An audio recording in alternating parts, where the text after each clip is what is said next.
नुंगाइरेने ABC न खोय हम मंगाइरेने कॉलेज से नुंगाइरी से हाँ क्लास याउनिंगे कुसी याउनिंग्रे कुसी नो टेंशन नी ने एग्जाम हायरे पास तौदु लेते याम लेमिको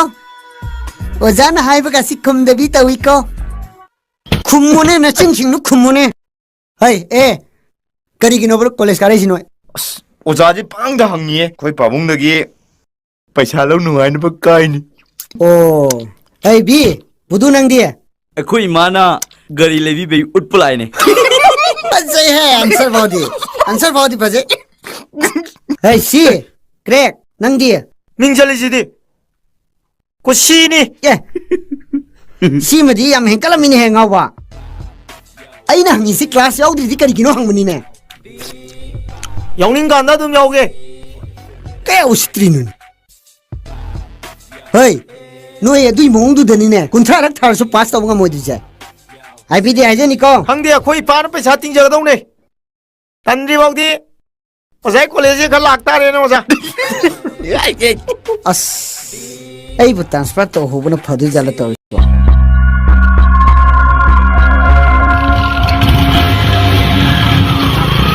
hey hoji bu college hala pa matam lo ha pung mari ta gi dore college बुपुंग अनी दे लोय हाइदाइने बाबू सुमाइन तो बनेबा अइदे अखोय युम ताबा लंबीने ना सुम थोगै थोगदरुगने नंबोल बजा ओइलेम बवान पाबो अदै मु थोगलै मे अदका थिंदो कि वान नचिन थिनो कैसा पात लेबे नयुमबो नंबोल ताना थोगदरुइ गाइना असेंबदो हायाद्रो यूनिफॉर्म जु सेते त हाइदोगे यambo मी अंगांग कॉलेज को मखपदा गाइदे पंगांग द गांगी दबो कइनो लेकाय तारगा लेकाय कुमై ओइरोइद्रो गांगलोय मा गांगलो हायंग चितैदि छुटी लोयनी नखोय पाबुंगी सो अदैदि दुम तो नसा नुपा सिना आइबु भौ सित्रेदना हा नंग कंखतना फजरेबा हा थक्सी खासी याउद्रे मथों मरम अमत खंगद्रेबा अदुदि हाइनुदा इसाजे परीक्षा खर फेल होइजे हाइबे वानी गुली भाउदे सादेदना ना इमाइदु वइ थागली रो सिधैरो हाइ तुमि लयो आइसु खंगदे आयुंग त गांगिगे तो मसा नुपा सिना ये त पैरे मास योक्सिली ओइ द लैरे मास योक्सिली सोनो फोनो एन तौरदना कइनो आइना हुजिक तौगदो सिबो ए सोर आई सौरागे उजिया आई उजिक सौरागे इथन न खौरी येमे क्लाइरके सिबो आइनारो नसाना थंदा खौरी मेली दुबो सिरोइद्राइबा नोइ नै पोपिरा दिने थांग दावा ओ हुजिकाजिदि अदुरे चनरिसे ममा मपाना मसा यानब चटप ताब्रो मसान दामने आइना पाबुंगै मागा पोप्रो पाबुंगै मागना आइबु पामजेना नुसिना पोखिम नत्रो अदुदे सेवा तौ ताबा आइबु पेलन ताबा चुमद्रा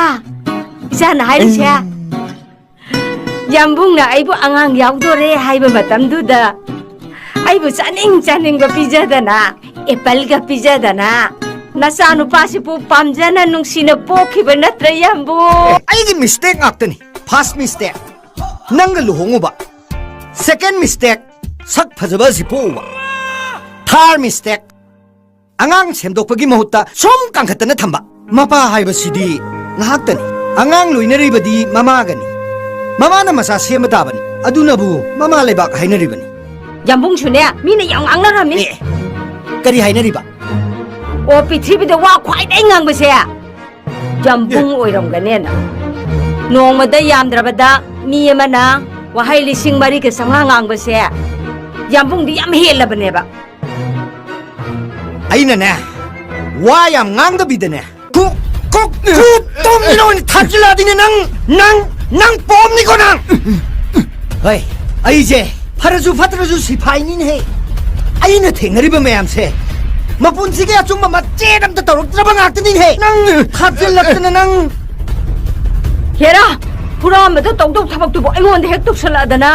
नागालैंड के सिपाहीबु मीना किनबा अदुमाइना मणिपुर के सिपाही से खर किनबई वाने धप तो पामुई थमजलो हे मसी अंगांग ममांग सिदने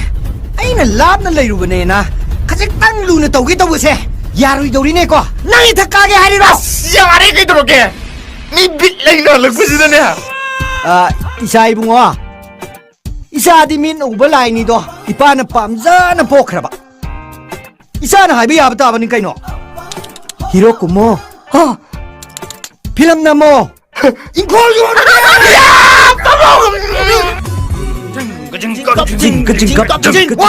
लेफ्ट टर्न हे नाइखो संगनो ꯅꯣꯏꯕꯨ ꯀ꯭ꯂꯥꯁ ꯌꯥꯎꯒꯤ ꯀꯥꯏꯅ ꯈꯜꯂꯛꯏꯁꯤꯕꯨ ꯅꯣꯏꯕꯨ ꯉꯥꯎꯔꯕ꯭ꯔꯣ ꯍꯥ ꯅꯣꯏ ꯉꯥꯎꯔꯕꯕ ꯈꯨꯝꯃꯨꯅꯦ ꯅꯆꯤꯟꯗꯣ ओजा प्रिंसिपल ना मपान लेबदो फजदे क्लास जाओ चोना तांचिलक पै चंगपनीदा इस ओजाना गा हायरगा नोइने ते इल्लगा चंगैबा येंगो मैम अपंग बुदु क्रेक से ngasi singak tori क्लास आउरे करेम नवा योंग ट्रेक करेम नवा हियोक सलादी ज्ञान ताद्रे दो कइनो खोजाई से मैम लांगी जीबो गरी हो ममलो गरी पोदा क्या पिगे सा पिगे कुछा फू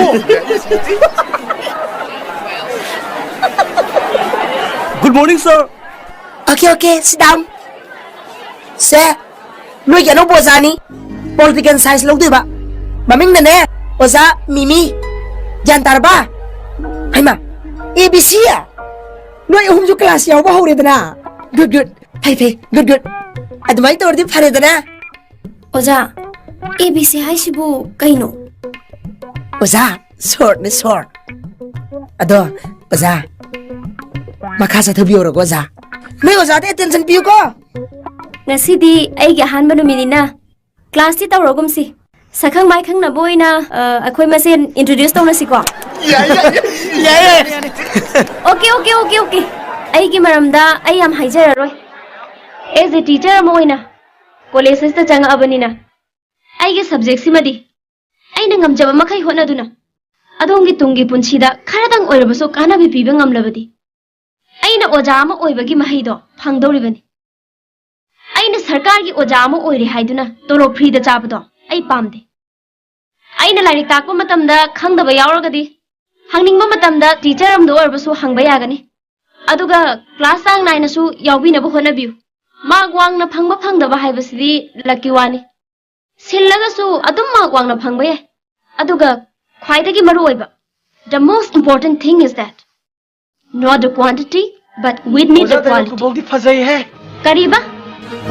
करी हाइबनो नोय हौजिकिदो आइना ngangido डायलॉग ओइना तारब्राबा डायलॉग हाइबसति लीला ड्रामा फिल्म द कइदा ngangadaba खंगब्रा this is my advice to all of you understand if you don't want to listen you can out discipline yaudaba mi matama punsida success oiro mama mapa bu machana usitraba ojabu satrana karimnaraba kaidau nungda chawkhatpa oiro aise angang malaba sune nakhoi gidi ojani khanglabra ओजा अंगांग एनु छित्रिजा आई लोय फुगाई ओजा आई लोय थिंगाई ओजा ओजा ना ज्ञान की ओइबा बुद्धि की ओइबा हर programme में हम पीज नोय ताद्रि के गिरो हा नोय हम फॉरबो नोय हम फॉरबो फमुन amta phamdago sathiba kariba nang mingdo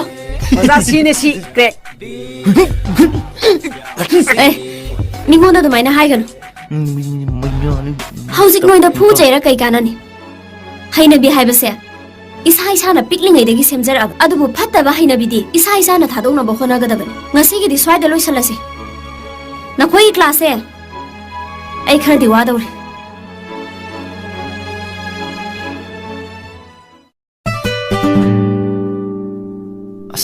माई हिंजांगी सुंगलोय लोरेदम मनमना सुन थादोरे लोइद्रिबो लोइरेमे पोरे हाउरनी ताओ मनमदी पाचन चखाइद्रो कमदे मनमसे याइने चखाइबने तुम नम्रे यंजें कर कोथैने चकचा मांगसिदा तुमनते सादो मतुम अहुम मरी द खाइदो खरें वा अदुबु जाजिन पुराइना त्रिदा अदो सियौदोरो जायरा अस तुम पोंदेदा रेडी मेड की मीने बॉडी ये होदना आई लोई ताई को नोय ngangnari do ना मुइंगले लाला तुमरो यंग लाउसे साबजिदी वारजु वाना मतिंग खिता पांबिउदना साइर कमजनजरो आइब्रो आई लोइने याजरे नबानी येंगो नोय नुंगसिबिरगा कलेजारा मकल बचेलम तिनबिरो इताउ दि साइरो वानी से मरु याउबदि नुआरोय कलेजा से मच्चे रमी लग के यादो का थो ओइ नंबरे ngो हाउरमनी